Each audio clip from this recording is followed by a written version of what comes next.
Glória seja dada ao nome de Jesus. Oh, glória a Deus, aleluia. Glória a Jesus. Aleluia. Oh, glória, aleluia. Bendito é o Santo de Israel. Deus, maravilhoso Pai.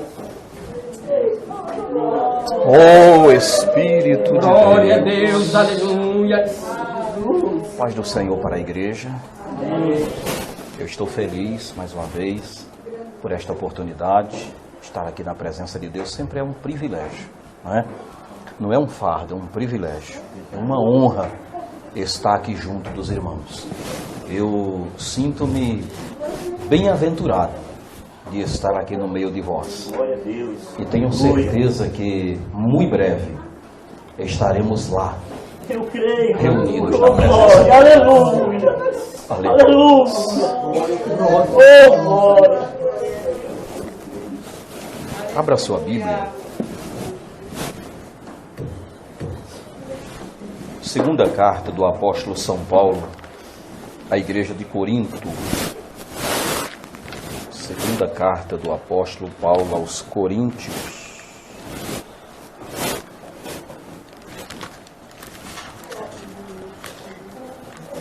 O capítulo de número 11.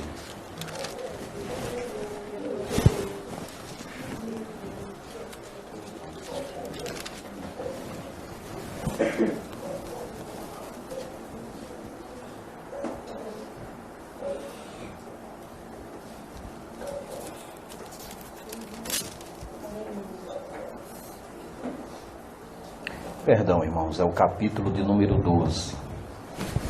Capítulo 12, versículos 6 e 7. Quem achou, diga amém. Amém. Antes de nós lermos, eu quero pedir oração pela minha sobrinha, a Vanessa. Os irmãos lembram muito bem, aquela moça que era oprimida pelo adversário, frequentava ali centros de candomblé e converteu-se para a glória de Deus, ela, praticamente a família inteira. O único que não está indo na igreja ainda, firme, né, é o meu irmão, é de coração duro, o Rocha. Mas ele vai, já aceita, já ouve a palavra. Para quem criticava bastante quando eu estava lá, já é um progresso, né? Mas toda a família está crente, graças a Deus. Mas essa minha sobrinha, ela falou-me ontem à noite que tem sentido uma opressão muito grande por parte do adversário. Ela até acha que pode ser alguma coisa maligna que alguém fez. Eu aconselhei, conversei com ela, falei que o crente não pode se preocupar com esse tipo de coisa. Está escrito na Bíblia que aquele que é de Deus, o maligno não lhe toca. Mas é aquele negócio, né, irmão? Quando a gente está no meio do fogo cerrado, às vezes palavras não resolvem muito. Então, eu peço oração à igreja por ela. O nome dela é Vanessa, para que Deus vá até ali e estenda as suas mãos e conceda a ela uma libertação total daquela opressão maligna. Quem vai ajudar em oração? Amém. Deus abençoe. 1 Coríntios 12, capítulo, versículo 6. Quem achou, diga amém. Amém. Está escrito assim: Porque, se quiser gloriar-me, gloriar-me-ei, não serei nécio, porque direi a verdade. Mas deixo isso para que ninguém cuide de mim mais do que em mim vê ou de mim ouve. E para que me não exaltasse pela excelência das revelações, foi-me dado um espinho na carne, a saber, um mensageiro de Satanás para me esbofetear, a fim de não me exaltar, acerca do qual 3 vezes orei ao Senhor, para que se desviasse de mim. E disse-me: a minha graça te basta, porque o meu poder se aperfeiçoa na fraqueza. De boa vontade, pois, me gloriarei nas minhas fraquezas, para que em mim habite o poder de Cristo. Pelo que sinto prazer nas fraquezas, nas injúrias, nas necessidades, nas perseguições, nas angústias por amor de Cristo. Porque quando estou fraco, então sou forte. Eu gostaria de... Só quem entendeu, principalmente a parte final do versículo, eu vou reler novamente, só a parte final. E só quem entender, não, mas é entender mesmo, não, eu entendi. Deus falou comigo. Dá um amém. Se você não entender, não dê amém, porque amém é assim seja. E se eu não estou entendendo, então não tem para que dizer assim seja, né? Se eu disse assim seja quando o senhor não entende, nem eu. O camarada chega lá no serviço, aí lá tem um monte de chinês no prédio que eu trabalho, né? Aí o chinês desce lá.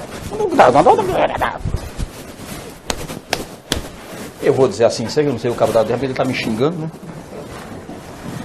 Então só quem entender vai dizer um amém.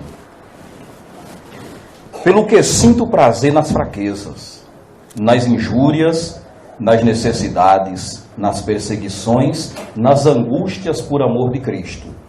Porque quando eu estou fraco, então eu sou forte. Amém. Glórias ao nome de Deus. Conseguiu entender? Amém. O senhor conseguiu entender? Amém. Queridos, todos sabemos que o apóstolo Paulo, ele foi o fundador ali da igreja de Corinto, ali daquela comunidade cristã. E após Paulo ter fundado aquela igreja e trabalhado ali por um determinado tempo, ele empreendeu novas viagens missionárias. Paulo continuou viajando, espalhando a palavra por onde ele ia passando. E sentindo a necessidade de pastorear a igreja, como não estava presente, Paulo começou a fazer isto através de cartas, de epístolas. E nós encontramos no Novo Testamento, se não estou equivocado, se eu estou por gentileza, irmãos, me ajudem, são 13 cartas, é isso? Que Paulo escreveu. Se não estou equivocado, são 13 epístolas paulinas no Novo Testamento. Hebreus, alguns atribuem a Paulo, outros dizem que Apolo escreveu. Eu particularmente, como eu já li várias vezes as cartas de Paulo, o estilo de escrita é totalmente diferente do estilo paulino, não é verdade? É diferente. Então, eu acho que não foi Paulo que escreveu. Quem foi, irmão? Não sei. Só a eternidade vai revelar esse mistério. Mas, exceto Hebreus, que talvez não tenha sido Paulo, Paulo escreveu 13 cartas, pastoreando a igreja através de cartas. E uma dessas foi a primeira carta à igreja dos Coríntios. Nesta igreja, Paulo trata acerca de alguns problemas que estavam existindo no meio da comunidade cristã. Os irmãos vão encontrar, lendo a Epístola aos Coríntios, que no capítulo 1, 2, 3, 4, 5 e sucessivamente, o apóstolo tem o intuito de ajudar a igreja a firmar-se na fé, a tratar de alguns problemas internos que estavam ocorrendo no meio daquela congregação. Alguns deles eram divisão, mau uso dos dons espirituais, né? Um pecado gravíssimo de adultério que acontecia no meio daquela comunidade cristã, e vários outros problemas que Paulo trata ali na sua primeira carta aos Coríntios. E após Paulo escrever aquela carta e remeter à igreja, ele diz aos historiadores que ele recebeu uma notícia triste, de que a igreja havia sentido um impacto muito forte ao receber aquela primeira carta. Paulo, como diz o ditado, ele bateu forte. Não foi miojo, foi uma feijoada apimentada. E para quem não está muito acostumado, né?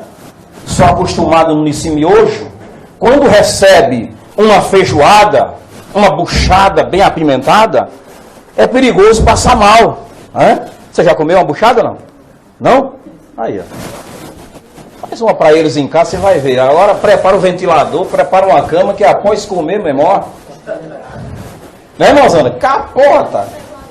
É bom, né?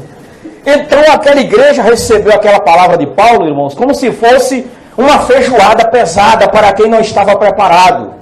E reagiu de maneira que Paulo não esperava. Alguns ficaram tristes com o apóstolo Paulo. E outros até atacaram a integridade moral e o ministério do apóstolo. Então Paulo ele sente a necessidade de escrever agora uma segunda carta à igreja. Primeiro para consolar os irmãos. E dizer, irmãos, eu não fiz isso no intuito de bater em vocês. Afinal de contas, nenhum pastor assume o púlpito quando ele é pastor chamado por Deus e tem amor pelas ovelhas, no intuito de machucar as ovelhas. O intuito dele aqui é pastorear, é encaminhar você para o céu. Agora, às vezes, nesse intuito, o pastor tem que ser um pouco incisivo, firme, justamente para não perder a sua alma para Satanás. E Paulo disse, foi isso que eu fiz com vocês, irmãos, eu fui firme com vocês. Eu não tive o intuito de machucar vocês. Mas alguns estão difamando, dizia Paulo. Chamavam Paulo de falastrão, chamaram Paulo de mentiroso, chamaram Paulo de malandro, disseram que as credenciais de Paulo eram credenciais falsas, e Paulo disse, eu preciso me defender. Se alguém está me acusando, é justo que eu me defenda. Então Paulo pega a caneta e escreve a sua segunda carta, que é essa que nós lemos aqui, no intuito de consolar a igreja e apresentar a defesa da sua integridade moral e do seu ministério. E os irmãos podem ver que a segunda carta de Paulo, ele fala muito acerca da vida dele. Ele se defende, ele usa as credenciais que Cristo lhe deu para dizer, não, eu sou apóstolo verdadeiro chamado por Deus. E ele vai falando. Mas quando ele chega no capítulo 11 e no capítulo 12, eu acho interessante que Paulo aqui ele usa de um argumento para mostrar que ele é homem de Deus, que Deus está na vida dele, que você vê poucos usando nos dias atuais que nós estamos atravessando. Ele não usou os milagres. Ele poderia ter dito, olha, eu estava pregando e Eutico caiu da janela porque eu estava em cima do muro e eu desci lá, pus a mão sobre ele e Deus o ressuscitou. Ele poderia ter dito, eu fui levado para Roma de navio, quando eu cheguei lá na ilha de Malta, uma serpente, uma víbora venenosa me picou e eu ia morrer na sequência, em seguida, e não aconteceu nada, a cobra foi quem morreu, jogada no fogo.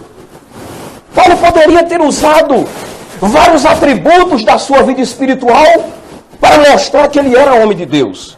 Ele poderia ter dito, olha, eu falo todas as línguas, eu tenho 9 dons espirituais, e ele realmente possuía. Paulo interpretava, profetizava